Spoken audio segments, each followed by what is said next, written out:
संघीय राजधानी काठमाडौँमा शुक्रबार राजावादीको नाममा भएको हिंसात्मक गतिविधिको निशानामा निजी सम्पत्ति र व्यवसायहरू परेका छन्। हिंसात्मक समूहले तीनकुने, कोटेश्वर, बानेश्वर, बालकुमारी क्षेत्रका निजी भवन तथा सवारी साधनमा तोडफोड तथा आगजनी मात्रै गरेका छैनन्, भाटबटेनी सुपर स्टोरमा लुटपाट पनि मच्चाएका छन्। हिंसक समूहको आक्रमणबाट करोडौं रुपियाँको क्षति भएको सरकारी अधिकारीहरूको अनुमान छ। त्यति मात्र होइन, अन्नपूर्ण पोस्ट तथा कान्तिपुर टेलिभिजन जस्ता निजी सञ्चार माध्यममा पनि तोडफोड लगत्तै आगजनीको प्रयास गरेका छन्।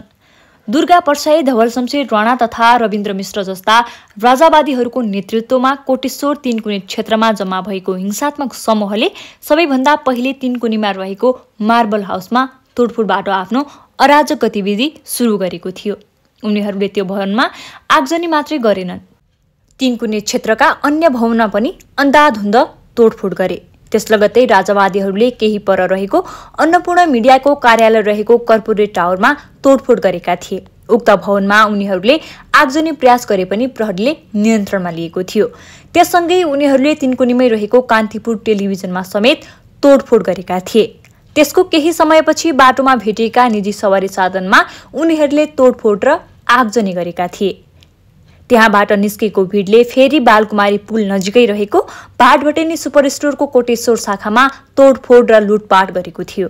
उनीहरूले सुपर स्टोर भवनमा अन्धाधुन्द तोडफोड मात्रै गरेनन्, त्यहाँ पार्किङमा राखिएका सर्वसाधारणका दर्जन जति सवारी साधनमा तोडफोड पनि गरे।